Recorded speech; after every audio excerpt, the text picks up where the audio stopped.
आज का यह मानव जीवन परमात्मा की असीम दया से मिला हुआ एक अनमोल अवसर है।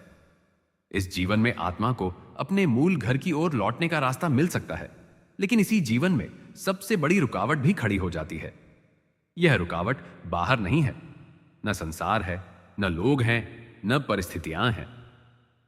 यह रुकावट भीतर है और उसका नाम है मन। यही मन जब गलत दिशा में चलता है तो मनुष्य का सबसे बड़ा दुश्मन बन जाता है, और यही मन जब सद्गुरु की शरण में आकर सही दिशा पकड़ लेता है तो मनुष्य का सबसे अच्छा मित्र बन जाता है। इसी सत्य को संत महात्माओं ने बार बार समझाया है कि मन को जीत लिया तो संसार जीत लिया, और मन हार गया तो सब कुछ हार गया। मन बड़ा चालाक है। यह कभी सामने से शत्रु बनकर नहीं आता, यह हमेशा मित्र का रूप धर कर आता है। यह कहता है कि थोड़ी सी चिंता कर लो, यह तो जरूरी है। थोड़ा सा डर लो, यह तो समझदारी है। थोड़ा सा क्रोध कर लो, बिना गुस्से के दुनिया नहीं चलती। धीरे धीरे यही मन चिंता को आदत बना देता है, डर को स्वभाव बना देता है और क्रोध को ताकत का नाम दे देता है। मनुष्य समझता है कि वह खुद निर्णय ले रहा है, लेकिन वास्तव में निर्णय मन कर रहा होता है और आत्मा चुपचाप पीछे बैठी देखती रहती है। संत कहते हैं कि मन और आत्मा की राह एक नहीं है। आत्मा ऊपर जाना चाहती है, शांति चाहती है, प्रेम चाहती है, सत्य चाहती है। मन नीचे की ओर खींचता है, भोग चाहता है, नाम यश चाहता है, अधिकार चाहता है, और हर समय कुछ ना कुछ पाने की लालसा में जला रहता है। मन कभी वर्तमान में नहीं रहता। या तो वह बीते हुए कल में पछतावा करता रहता है, या आने वाले कल की कल्पनाओं में डरता रहता है। वर्तमान क्षण में ठहरना मन को अच्छा नहीं लगता, क्योंकि वर्तमान में ठहरते ही मन कमजोर पड़ने लगता है और आत्मा की आवाज सुनाई देने लगती है। मन का सबसे बड़ा हथियार है भ्रम। यह भ्रम पैदा करता है कि यही संसार सब कुछ है, यही रिश्ते, यही धन, यही पद, यही शरीर ही सब कुछ है। मन बार बार यह समझाता है कि अभी भोग लो, अभी मजा कर लो, भजन सिमरन बाद में हो जाएगा। लेकिन बाद में कभी नहीं आता। समय निकलता चला जाता है और मनुष्य बूढ़ा हो जाता है, शरीर कमजोर हो जाता है, सांसें उखड़ने लगती हैं, और तब मन भी साथ छोड़ देता है। उस समय आत्मा अकेली रह जाती है, बिना तैयारी के। सद्गुरु बार बार समझाते हैं कि मन को दुश्मन समझकर उससे लड़ने की जरूरत नहीं है, बल्कि मन को समझने की जरूरत है। मन को दबाने से मन नहीं मानता, मन को मारने से मन नहीं मरता। मन तो समझाने से मानता है, और वह भी तब जब समझाने वाला सद्गुरु हो। सद्गुरु मन को उसका असली स्थान दिखाते हैं। मन सेवक है, मालिक नहीं। जब मन मालिक बन जाता है तब जीवन अस्त व्यस्त हो जाता है, और जब मन सेवक बन जाता है तब जीवन सहज और शांत हो जाता है। मनुष्य का सारा दुख मन से ही पैदा होता है। दो लोग एक ही परिस्थिति में होते हैं, एक शांत रहता है, दूसरा परेशान हो जाता है। परिस्थिति एक है, लेकिन मन की प्रतिक्रिया अलग अलग है। इसे साफ पता चलता है कि दुख बाहर नहीं है, दुख मन के भीतर है। यदि मन शांत है तो तूफान में भी शांति है, और यदि मन अशांत है तो मंदिर में बैठकर भी अशांति है। मन को सबसे ज्यादा ताकत मिलती है इंद्रियों के द्वारा। आंख जो देखती है, कान जो सुनते हैं, जीभ जो स्वाद लेती है, नाक जो सूंघती है, त्वचा जो स्पर्श चाहती है, इन सब के पीछे मन बैठा हुआ है। इंद्रियां तो केवल दरवाजे हैं, असली भोगने वाला मन है। इसलिए संत कहते हैं कि इंद्रिय निग्रह का मतलब इंद्रियों को काटना नहीं है, बल्कि मन को समझाना है कि हर इच्छा को पूरा करना जरूरी नहीं है। मन बड़ा हिसाब किताब करने वाला है। यह हर काम में फायदा नुकसान देखता है। यह भक्ति में भी सौदा खोजता है। मन कहता है कि इतना सिमरन करेंगे तो क्या मिलेगा, इतना भजन करेंगे तो क्या फायदा होगा। जहां हिसाब होता है वहां प्रेम नहीं होता, और जहां प्रेम होता है वहां हिसाब नहीं होता। आत्मा प्रेम की भाषा समझती है, मन सौदे की भाषा समझता है। इसलिए जब तक मन आगे रहता है, भक्ति भी बोझ लगती है, और जब मन पीछे हो जाता है, भक्ति विश्राम बन जाती है। सद्गुरु की शरण में आने का अर्थ यही है कि मन को धीरे धीरे पीछे करना और आत्मा को आगे लाना। यह एक दिन का काम नहीं है। मन वर्षों से आदतों में जी रहा है। जन्म जन्म से उसने भोग करना सीखा है, इसलिए वह आसानी से हार नहीं मानता। कभी सिमरन में बैठो तो मन हजारों विचार ले आता है, कभी भजन में बैठो तो नींद आ जाती है, कभी सत्संग सुनो तो मन कहता है कि यह सब तो पहले भी सुना हुआ है। यह सब मन की चालें हैं। मन सबसे ज्यादा डर मृत्यु से लगता है, लेकिन मृत्यु के बारे में सोचना मन को अच्छा नहीं लगता। मन हमेशा मृत्यु को टालता है, लेकिन संत कहते हैं कि जो मृत्यु को समझ लेता है वही जीवन को समझता है। यह शरीर नश्वर है, यह सत्य है, लेकिन मन इस सत्य को मानना नहीं चाहता। वह शरीर को ही सब कुछ मान बैठा है। इसी कारण जब शरीर को कुछ होता है, मन घबरा जाता है, रोने लगता है, शिकायत करने लगता है। मन को सबसे बड़ा झटका तब लगता है जब उसे पता चलता है कि संसार में कुछ भी स्थायी नहीं है। रिश्ते बदल जाते हैं, लोग बदल जाते हैं, परिस्थितियां बदल जाती हैं, केवल मन की इच्छाएं नहीं बदलती, वे और मजबूत होती जाती हैं। इसलिए मन कभी तृप्त नहीं होता। आज जो चाहिए वह मिल जाए तो कल कुछ और चाहिए। यह अंतहीन दौड़ है। इस दौड़ में मनुष्य थक जाता है, लेकिन मन नहीं थकता। यही मन जब सद्गुरु के शब्द को पकड़ लेता है, जब नाम की शक्ति को स्वीकार कर लेता है, तब यही मन धीरे धीरे बदलने लगता है। जो मन बाहर भागता था वही मन भीतर की ओर मुड़ने लगता है। जो मन शोर चाहता था वही मन शांति चाहता है। जो मन संसार में खोया रहता था वही मन अंतर की ओर देखने लगता है। तब वही मन दुश्मन नहीं रहता, वही मन मित्र बन जाता है। मन को मित्र बनाने का एक ही तरीका है, नियमित सिमरन और भजन। बिना अभ्यास के मन कभी नहीं बदलेगा। जैसे बच्चा पढ़ाई में रोज बैठता है तो धीरे धीरे समझदार बनता है, वैसे ही मन रोज सिमरन में बैठता है तो धीरे धीरे शांत होता है। शुरुआत में मन बहुत विरोध करेगा। वह कहेगा कि यह बेकार है, इससे कुछ नहीं होता। लेकिन संत कहते हैं कि मन की बात मत सुनो, अभ्यास करते रहो। एक दिन मन थक जाएगा और हार मान लेगा। जब मन मित्र बनता है तो जीवन में अद्भुत परिवर्तन आता है। छोटी छोटी बातों पर गुस्सा नहीं आता। दूसरों की गलतियां साफ दिखाई देती हैं, लेकिन उन्हें सुधारने की जगह समझने की भावना आती है। भीतर एक स्थिरता आने लगती है। परिस्थितियां वही रहती हैं, लेकिन प्रतिक्रिया बदल जाती है। यही असली जीत है। यह मन यदि दुश्मन बन जाए तो आदमी को अपने ही घर में पराया बना देता है, और यही मन यदि मित्र बन जाए तो आदमी को संसार में रहते हुए भी अंदर से मुक्त कर देता है। संतों ने कहा है कि जिसने मन को साध लिया उसने सब कुछ साध लिया, और जिसने मन को खुला छोड़ दिया वह चाहे कितना भी पढ़ा लिखा हो, कितना भी धार्मिक हो, भीतर से खाली ही रहता है। यह सत्संग इसी समझ को गहराई से खोलने का प्रयास है कि मन क्या है, कैसे धोखा देता है, और कैसे वही मन सद्गुरु की कृपा से आत्मा का साथी बन सकता है। मन की सबसे बड़ी विशेषता यह है कि वह कभी खाली नहीं रहता। यदि उसे कोई काम न मिले तो वह खुद ही कल्पनाएं रचने लगता है। वह ऐसी बातें सोचता है जो न कभी हुई हैं और न कभी होंगी। मन भविष्य के डर पैदा करता है और अतीत के घाव कुरेदता रहता है।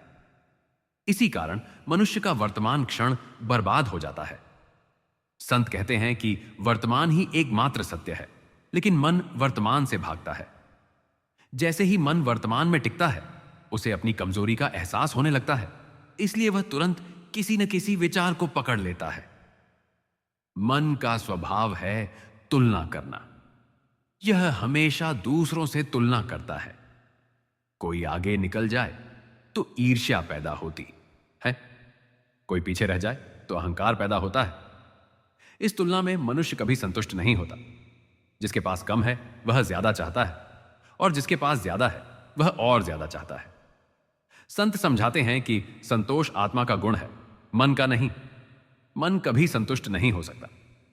इसलिए जो मन की संतुष्टि खोजता है वह जीवन भर असंतुष्ट ही रहता है। मन का एक और खेल है दोष देखना। यह दूसरों की गलतियां बड़ी आसानी से देख लेता, लेकिन अपनी गलतियां देखने से बचता है। यह मनुष्य को यह भ्रम देता है कि मैं सही हूं, बाकी सब गलत हैं। यही भ्रम रिश्तों को तोड़ता है, परिवारों को बिखेरता है और समाज में कड़वाहट फैलाता है। सद्गुरु समझाते हैं कि जो अपनी गलतियां देख ले वही सच्चा साधक है। दूसरों की गलतियां देखने में मन को बड़ा आनंद आता है, लेकिन अपनी गलतियां देखने में मन को पीड़ा होती है, इसलिए वह उससे भागता है। मन सबसे ज्यादा ताकत पाता है अहंकार से। अहंकार मन का भोजन है। जब मनुष्य कहता है कि मैंने यह किया, मैंने वह किया, मेरी वजह से सब हुआ, तब मन फूलने लगता है। लेकिन जैसे ही कुछ बिगड़ता है मन दोष देने लगता है। कभी किस्मत को दोष, कभी लोगों को दोष, कभी परमात्मा को दोष। मन कभी जिम्मेदारी नहीं लेता। जिम्मेदारी आत्मा का गुण है। मन केवल सुख चाहता है, कर्तव्य नहीं। सद्गुरु बार बार यह समझाते हैं कि मनुष्य का असली शत्रु बाहर नहीं है। जो व्यक्ति हमें नुकसान पहुंचाता है वह भी हमारे कर्मों का ही माध्यम होता है, लेकिन मन यह बात स्वीकार नहीं करता। वह हमेशा किसी न किसी को दोषी ठहराना चाहता है। इसी कारण मनुष्य के भीतर कटुता जमा होती चली जाती है। यह कटुता धीरे धीरे घृणा में बदल जाती है और अंत में आत्मा पर बोझ बन जाती है। मन को नियंत्रित करने का सबसे प्रभावी साधन है नाम का अभ्यास। नाम मन को ऐसा काम देता है जिसमें वह धीरे धीरे उलझना छोड़ देता है। मन को खाली मत छोड़ो, उसे नाम में लगाओ। शुरुआत में मन नाम में नहीं लगता, वह भागता है, ऊबता है, शिकायत करता है। लेकिन अभ्यास का नियम यह है कि जो चीज रोज की जाए वह धीरे धीरे आदत बन जाती है। नाम की आदत पड़ते ही मन को एक नई दिशा मिलती है। मन की सबसे बड़ी चाल यह है कि वह साधक को निराश करता है। वह कहता है कि इतने साल सिमरन कर लिया, क्या मिला? इतने साल सत्संग सुन लिया, क्या बदल गया? यह मन की परीक्षा है। संत कहते हैं कि परिणाम देखने वाला मन है, अभ्यास करने वाली आत्मा है। जब तक परिणाम की चिंता है तब तक मन हावी है। जिस दिन अभ्यास अपने आप में आनंद बन जाए उस दिन मन हारने लगता है। मन को मित्र बनाने का मतलब यह नहीं है कि मन खत्म हो जाए। मन तो रहेगा। इस संसार में मन के बिना काम नहीं चलता, लेकिन मन को सही दिशा में लगाना जरूरी है। जैसे घोड़ा बहुत ताकतवर होता है, यदि वह बेकाबू हो जाए तो नुकसान करता है, लेकिन यदि वह प्रशिक्षित हो जाए तो वही घोड़ा मंजिल तक पहुंचाता है। मन भी ऐसा ही है। प्रशिक्षित मन आत्मा का सहायक बन जाता है। मनुष्य जब संसार में जीता है तो उसे अनेक भूमिकाएं निभानी पड़ती हैं। परिवार, काम, समाज, जिम्मेदारियां, इन सब में मन की जरूरत पड़ती है। लेकिन समस्या तब होती है जब मन इन भूमिकाओं में इतना उलझ जाता है कि आत्मा को भूल जाता है। संत कहते हैं कि भूमिका निभाओ, लेकिन भूमिका बन मत जाओ। मन भूमिका बन जाता है, आत्मा साक्षी रहती है।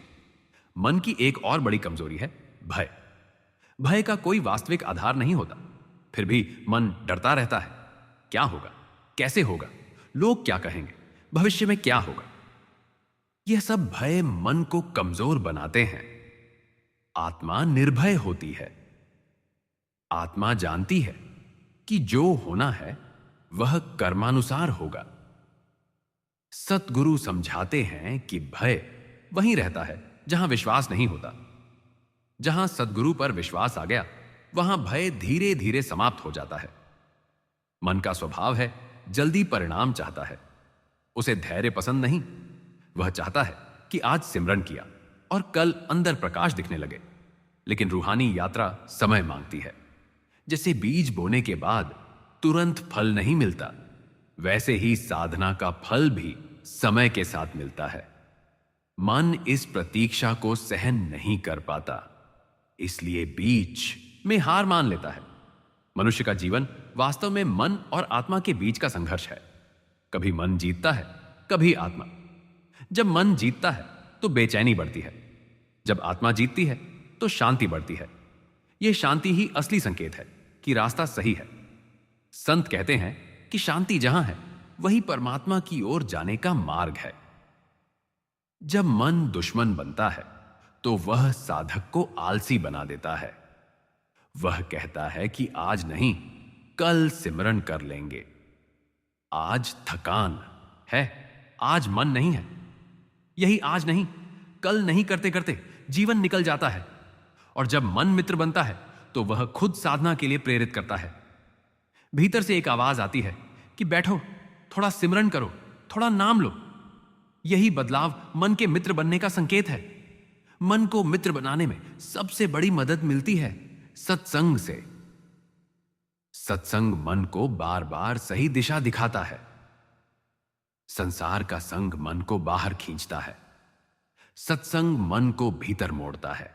इसलिए संतों ने सत्संग को इतना महत्व दिया है। सत्संग कोई जानकारी नहीं देता, सत्संग दिशा देता है। और दिशा मिलते ही मन धीरे धीरे सही रास्ते पर चलने लगता है। मन यदि दुश्मन है तो वह अकेले नहीं है, उसके साथ उसकी आदतें भी हैं। वर्षों की आदतें एक दिन में नहीं जाती। इसलिए साधक को धैर्य रखना होता है। गिरना भी पड़े तो उठना सीखना होता है। सद्गुरु कभी यह नहीं कहते कि साधक गिरता क्यों है। वे ये देखते हैं कि वह गिरकर उठता है या नहीं। मनुष्य जब यह समझ लेता है कि मन को पूरी तरह मिटाना संभव नहीं है, लेकिन उसे सही दिशा में मोड़ा जा सकता है, तब साधना आसान हो जाती है। मन को जबरदस्ती रोकने से वह और उछलता है, लेकिन प्रेम से, समझ से, अभ्यास से वह धीरे धीरे शांत होता है। प्रश्न: मन को इतना बड़ा दुश्मन क्यों कहा गया है? उत्तर: मन को दुश्मन इसलिए कहा गया है क्योंकि यह मनुष्य को उसके असली उद्देश्य से भटका देता है। आत्मा शांति चाहती है, स्थिरता चाहती है, परमात्मा की ओर लौटना चाहती है, लेकिन मन उसे संसार की ओर खींचता रहता है। मन सुख के नाम पर भोग देता है और भोग के बाद खालीपन छोड़ देता है। मन आशा देता है और आशा के टूटने पर दुख देता है। यह कभी तृप्त नहीं होता, इसलिए मनुष्य को भी कभी तृप्त नहीं होने देता। जब मन मालिक बन जाता है तब आत्मा गुलाम बन जाती है, और यही सबसे बड़ा नुकसान है। प्रश्न: यदि मन इतना बुरा है तो परमात्मा ने मन बनाया ही क्यों? उत्तर: मन बुरा नहीं है। मन का गलत दिशा में चलना बुरा है। मन एक साधन है। संसार में रहते हुए काम करने के लिए मन जरूरी है। समस्या तब पैदा होती है जब मन सेवक न रहकर मालिक बन जाता है।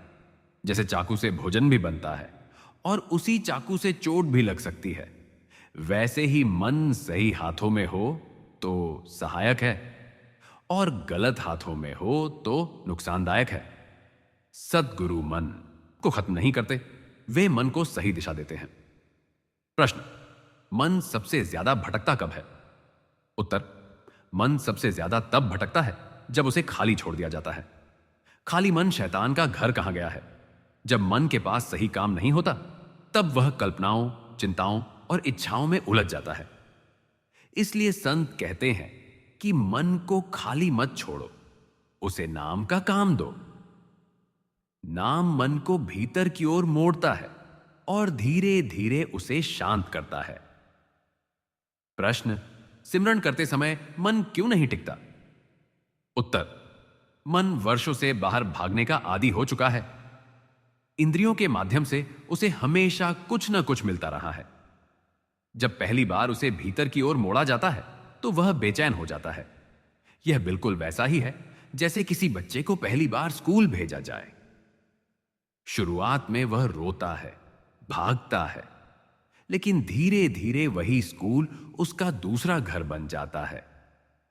मन का न टिकना असफलता नहीं है, यह प्रक्रिया का हिस्सा है। प्रश्न, क्या मन कभी पूरी तरह शांत हो सकता है?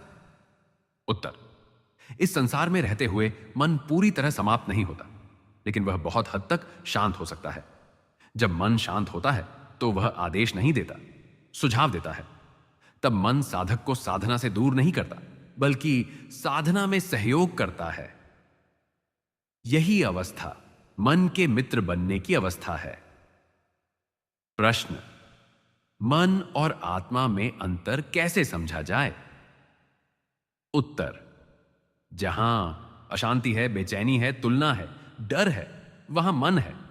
और जहां शांति है, संतोष है, स्वीकार है, धैर्य है, वहां आत्मा है। मन शोर करता है, आत्मा मौन रहती है। मन जल्दी चाहता है, आत्मा प्रतीक्षा कर लेती है। इन गुणों से धीरे धीरे फर्क समझ में आने लगता है।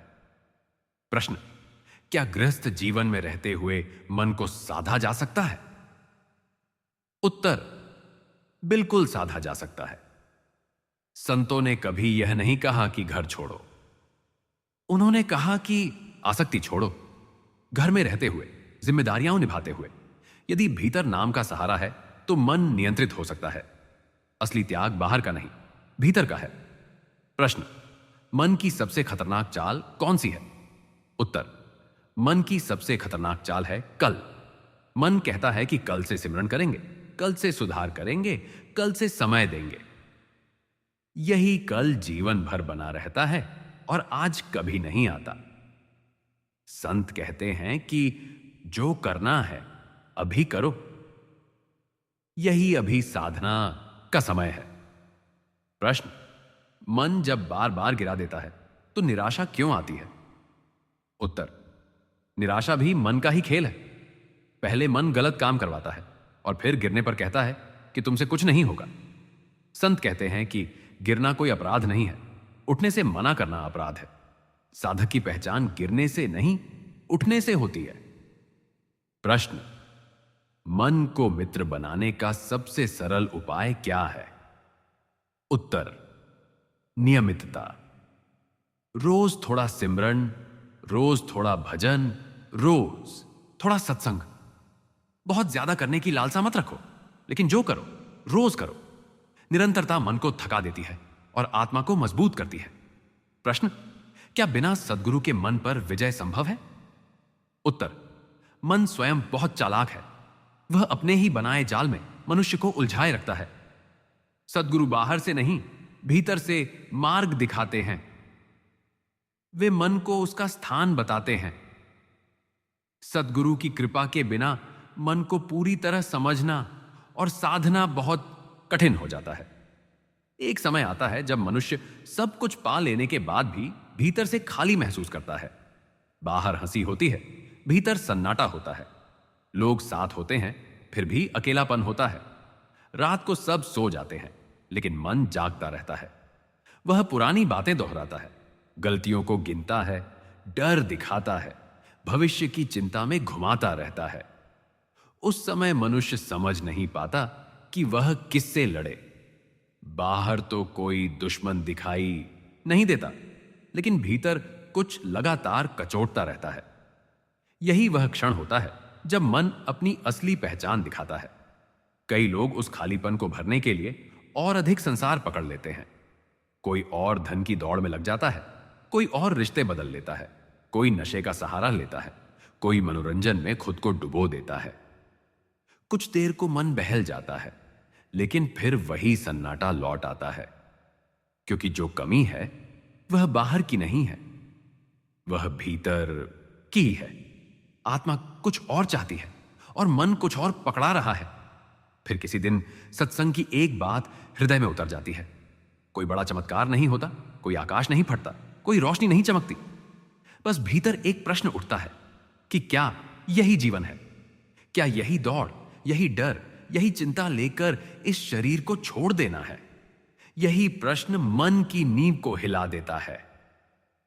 पहली बार मन शांत होता है और आत्मा बोलने लगती है।